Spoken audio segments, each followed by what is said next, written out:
Lola was born in 1970 into a Nigerian family. As the first child, she was the pride and joy of her parents, who cherished her deeply. Her childhood was peaceful and filled with laughter. Their compound where she grew up always buzzed with activity, maids moving about, the aroma of fresh meals drifting from the kitchen, and the sound of her younger siblings playing in the courtyard. Everything seemed perfect in Lola's world until she turned 7.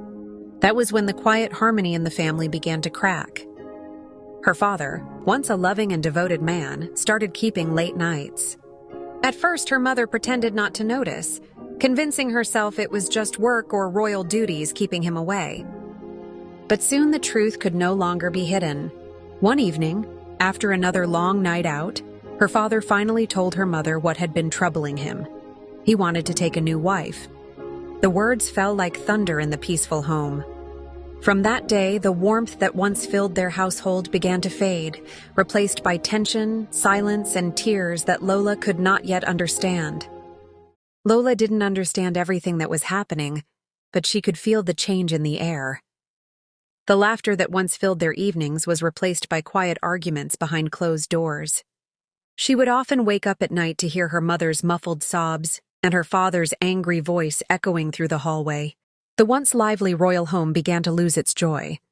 Her mother became withdrawn, spending long hours sitting on the veranda, lost in thought. Sometimes Lola would walk up to her and hold her hand, hoping it would bring back her smile, but the smile rarely came. When the new wife finally arrived, the palace changed completely. Servants whispered in corners, and Lola's mother was asked by her father, Chief Adewale, to move to a smaller section of the house, away from the main chambers. Lola was torn between confusion and sadness. She loved her father, but she could not understand why he would hurt her mother this way. As days turned into months, Lola learned to hide her emotions. She helped her younger siblings with their chores, tried to keep them happy, and pretended that everything was normal. But deep inside, she made a silent promise to herself. One day, she would grow up strong and independent, and she would never let anyone make her feel as helpless as her mother once did. It didn't take long before everyone in the household noticed something strange about the new wife. Her presence brought an uneasy silence wherever she went. The servants whispered that she had come with charms and dark powers, and soon even Lola could sense that something was not right. Her father, once kind and full of laughter, began to change. His eyes often looked distant, and his voice, once gentle, grew harsh. He hardly spoke to Lola's mother anymore, and when he did, it was only to argue. It seemed as though the new wife had cast a shadow over his heart. Before long, the woman's true intentions became clear. She wanted Lola's mother gone. With cunning words and constant manipulation, she filled her husband's mind with lies, saying his first wife was a curse to his destiny, that he would never find peace until she left the palace. Under her strange influence, Lola's father did the unthinkable. One morning, he called a family meeting and, with a cold expression, told Lola's mother to leave the royal home. Tears streamed down her face as she looked around the house she had built with love, now turning into a place of pain and rejection.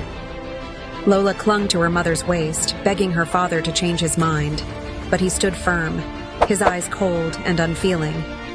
The once loving home had become a battlefield, ruled not by love, but by deceit and dark control. That day changed Lola forever.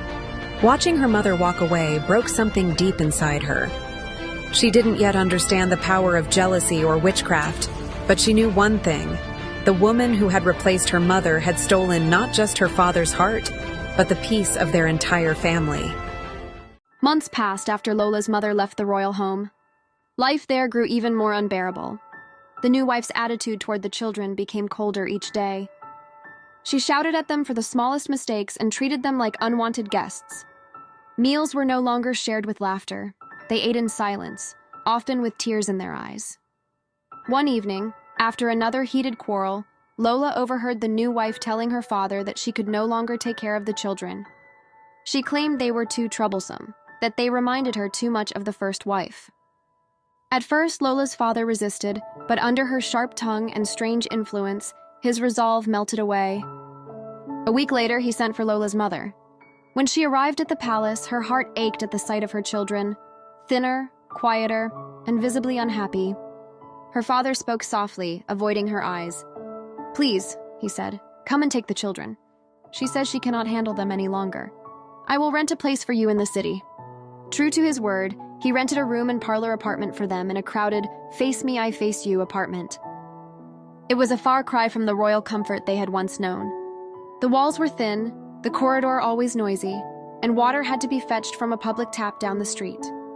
Yet, despite the hardship, there was a sense of peace that had been missing for a long time.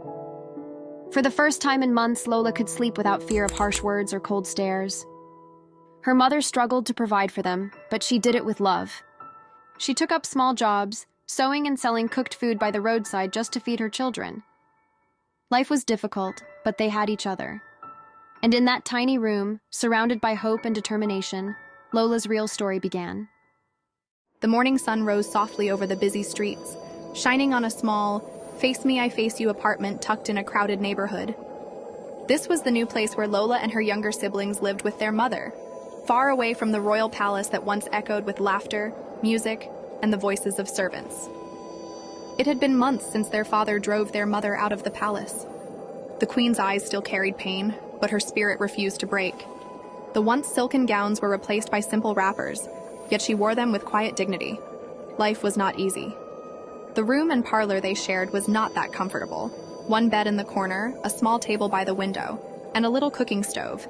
They are managing for cooking, but it was filled with something the palace had lost long ago: peace. Each morning, their mother would wake them with a smile. "Children," she would say, "we may have little, but we still have love. And love is the greatest treasure of all." Lola, being the eldest, often helped fetch water and sweep the compound before school. The neighbors soon grew fond of her kindness. Mama Titi, their neighbor, who sold pap at the front of the compound, would often say, "Ah, this little girl is a star." Her smile can melt stone. Her younger brother Bio, the youngest of the three, always curious, would follow the neighbors' children to play football in the narrow corridor, kicking bottle caps and laughing like he had no care in the world. Lola's younger sister, Tinu, stayed close to their mother's side, to always help her in home chores after school hours. Sometimes at night, when the other children were asleep, Lola would hear her mother quietly praying. "Lord," she whispered, "turn our pain into purpose. Let these children grow blessed even beyond the sorrow they were born into." Those words stayed with Lola. Meanwhile, in the palace, things were changing. 10 long years passed. Life had changed for everyone, especially for Lola's father. The palace that once overflowed with laughter and guests had become silent and empty. The new wife, who once charmed everyone with her sweet words, had slowly turned her heart of deceit toward him. Under her influence, he began to lose everything. First his friends, then his trusted workers, and finally his royal respect. One by one, those who once stood by him drifted away. Colleagues stopped visiting. Relatives avoided the palace. And even the loyal domestic palace staff left one after the other because of her cruelty. The royal home became a place of isolation.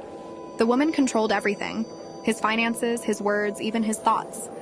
And when there was nothing left to control, when the wealth had disappeared and the man she once desired had become a shadow of himself, she gathered her belongings and left. She did not look back. She took the only child she had for him and disappeared from his life, leaving behind a broken man surrounded by silence and regret. For the first time, Lola's father saw clearly. The spell of deceit had lifted, but it was too late. His health was failing, his reputation was gone, and his wealth had melted away like mist in the morning sun. He was alone, completely alone, with only his memories and the deep pain of what he had lost. Regret can be a heavy shadow, one that follows a man even when the world has turned its face away. After losing everything, his wealth, his pride, and the woman who once deceived him, Lola's father found himself haunted by silence. Every room in the palace echoed with memories of what he had destroyed. He could no longer eat in peace, nor sleep without guilt pressing on his chest. He knew exactly where his first wife lived, the small face me I face you apartment he had rented for her years ago, when lust and pride blinded him. Back then, he thought he was enjoying life. Now he knew he had punished and finished himself. One quiet afternoon, he left the palace alone. No more guards, no more servants to follow him around, just a broken man walking toward the home of the woman he had wronged. The streets that once saluted his presence now paid him no attention. He blended into the crowd, humbled and unsure. When he reached the compound, the sound of children's laughter pierced his heart. Lola was there, helping her mother hang washed clothes on the line. Tinu was sweeping the corridor carefully while little Bayo kicked an old rubber ball nearby, laughing with all the joy of a child who knew nothing of pain. He stopped and watched, tears blurring his eyes. That simple joy, the warmth of family, was something that he had missed so much. When their mother turned and saw him, her body stiffened. The basin in her hand almost slipped. In that instant, years of pain rushed back. The humiliation, the cold nights, the lonely tears. She did not run to him, she did not smile. Her face was calm, but her eyes carried storms. "Why are you here?" she asked, her voice quiet but sharp. He lowered his head. "To say, I'm sorry for everything." Her lips trembled, but she held her ground. "You sent me away when I needed you most. You watched me suffer with your children, without mercy, without thought. And now that life has turned its back on you, you remember us?"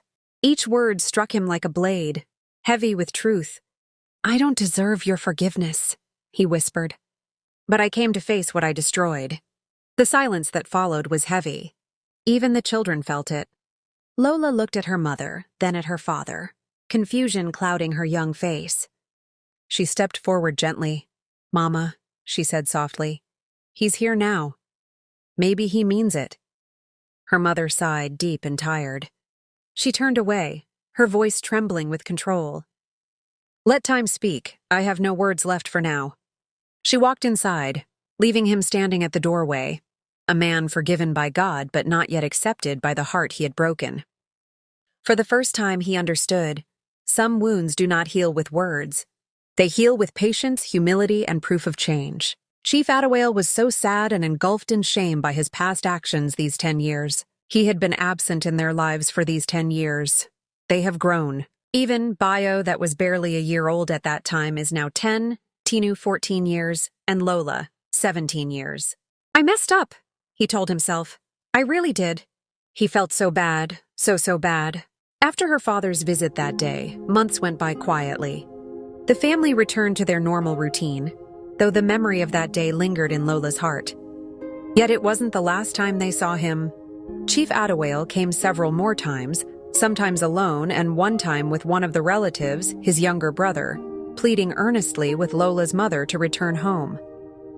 But each time she refused to see him.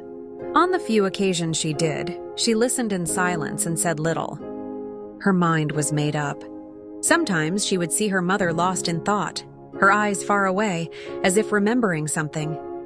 Then one evening, as the family sat together after dinner, Lola's mother cleared her throat and spoke gently. "My children," she began, "I have something important to tell you." They looked up curiously. "I have met someone," she said softly. "A kind man who has asked for my hand in marriage. He has promised to care for me, and for all of you too." Tinu and Bayo smiled shyly while Lola's heart sank. She stared at her mother, struggling to find her words. She told Tinu and Bayo to go and play at the corridor. She wanted to speak with her mother alone. "Mama," she said slowly, "are you sure about this man? He seems too young for you." Her mother sighed, slightly surprised by Lola's tone. "Age doesn't matter when the heart is right, my daughter. Besides, we were born same year, but he is 5 months older than I." But Lola shook her head. "Mama, please think again. I heard that females have tendency to be more matured and have higher reasoning faculties than their contemporary age-mate males. Don't? You think this may pose a problem later in the marriage, causing hitches, Mum? I know you want to be happy, but maybe you should forgive Daddy completely and go back to him. He has changed. He's been sending people to beg you. Even Uncle Femi came with him last week. He even told me that Daddy regrets everything and just wants peace again. He wants his family back." Her mother was silent for a while, her face unreadable. Lola continued earnestly, "Mama, Daddy has been acting differently, kind, gentle, just like he used to be before that strange woman came into his life. Her mother looked down, her eyes clouded with emotion and amazement at how her baby of then has grown so fast. She is so mature now. She snapped out of her thought and said, "Lola, I know he's been trying," she said quietly. "But I can't go back. You're still young. You don't understand how deep some wounds go. Besides, I went to pray about it, and the prophet said I should not go back, that your father will still do the same thing as time goes on. You see, Lola, I forgave him already. But I can't live through that pain again. I need peace, not promises." Tears welled up in Lola's eyes. "But Mama, he's our father," she whispered. "I just want us to be a family again." Her mother reached for her hand and held it tightly. "I know, my daughter, I know you mean well. But sometimes love isn't enough to fix what has been broken. You'll understand someday." That night, Lola lay awake, torn between love for her mother and compassion for her father. She remembered his trembling voice, his tired eyes, his genuine remorse. Deep down, she wished time could turn back. The days that followed were filled with tension. The once peaceful abode, that had always echoed with laughter, now felt heavy with silence. Lola tried to focus on her resumption to university, as she secured admission into university already, though her heart was restless. She had told herself after her last discussion with her mother that she will let things unfold naturally as the situation progresses, for she has realized that life don't always give second chances the way people hoped it would. Her mother had grown quieter, avoiding long conversations about the man she intended to marry. Tinu sensed the unease but said nothing, while young Bio, who barely understood the situation, often asked innocent questions that deepened the ache in everyone's heart. One evening, as Lola helped her mother fold some clothes, she spoke softly. "Mama, please don't be angry with me, but are you truly happy about this new man?" Her mother sighed deeply and sat down. "Lola, I'm tired of being alone.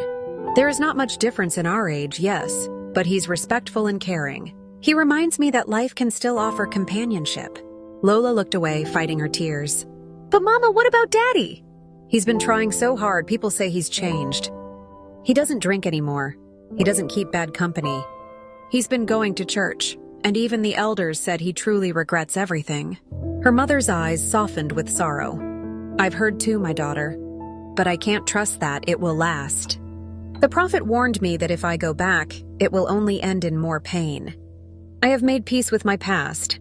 I just want to live the rest of my life quietly." Before Lola could respond, there was a knock at the door. Her mother opened it, and to her shock, Uncle Alad, Lola's father's close friend, stood there. "Auntie, good evening," he greeted respectfully. "Please forgive me for coming uninvited. I bring a message from Chief." Her mother's face grew tense. "Please, come in," she said quietly. He stepped inside, his expression serious but kind. "Chief heard that you plan to remarry," he said softly. "He's deeply pained. He has truly changed. He said if you no longer wish to come back to him, he is pleading that you should at least allow him take care of his children. He said he will not be at peace, knowing they're being raised under another man's roof." Lola's heart tightened. She had known this moment would come someday. Her mother sat in silence for a long time, her eyes glistening. Finally, she spoke. "Tell him I've heard. But my decision isn't about revenge or pride. It's about peace. I can't return to the past. As for the children, I will not stand in the way of their relationship with their father." Uncle Femi nodded sadly. "He will be disappointed, but I will tell him." After he left, Lola sat quietly, her mind spinning. She understood her mother's fear, but she couldn't shake the sadness in her heart. That night, she cried silently, torn between two worlds, one of forgiveness and one of caution. In the days that followed, their father sent messages again, this time directly to the children, asking them to visit him. Lola wasn't sure what to do, but deep down, she felt that perhaps their father truly deserved a second chance. Lola's mummy sent for Chief's friend that came to see her last 2 weeks. She wanted to tell him to tell his friend to tell Chief to come and pick the children for weekend visit to his place this Friday. When he arrived, Lola's mummy said, "Uncle Femi, thank you for coming. Please tell your friend to come and pick the children on Friday so as to spend the weekend in his place. That should be around this time on Friday." Uncle Whale's face brightened with relief upon hearing this news. "Thank you, Ma. I will deliver your message to him. He will be very happy." That Friday, Lola, Tinu, and little Bayo stood with their small bags packed for their weekend stay. Their mother adjusted Bayo's shirt and zipped their bags carefully. "You'll stay with him till Sunday evening," she said softly. "Be careful, and respect your father." They nodded. A few minutes later, their father appeared at the gate wearing simple, clean, modest clothes. Neat and presentable, nothing fancy. "My children," he said, his face lighting up. Bayo ran to him first. Tinu followed shyly, and Lola came last, walking slowly and observing him carefully.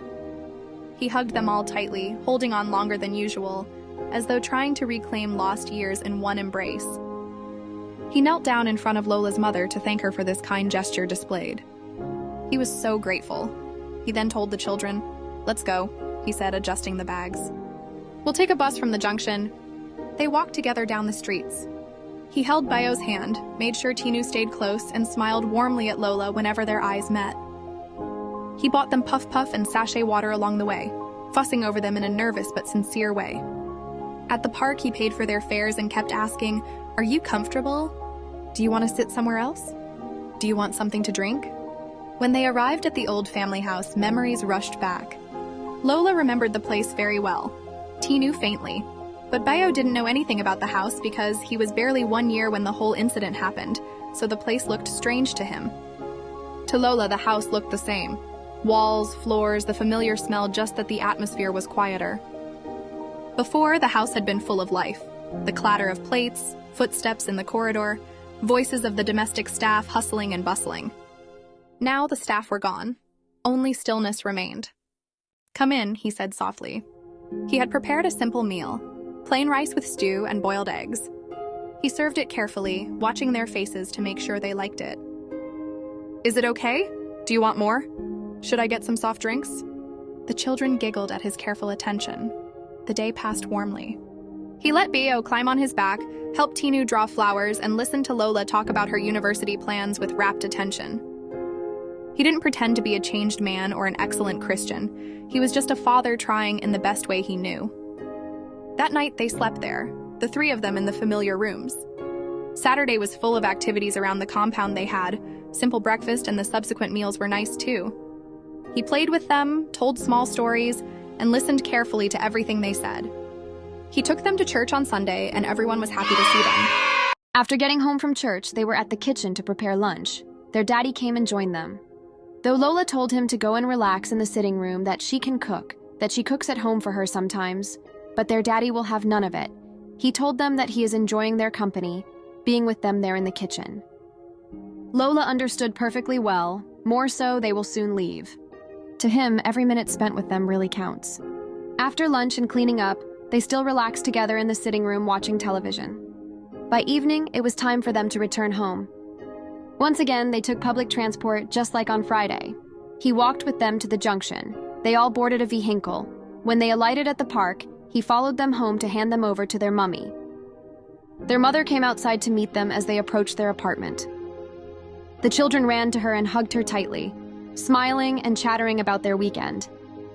Their father held the last small bag, stepped forward, and handed it carefully to her. "They were very good," he said softly. "Thank you for letting them come.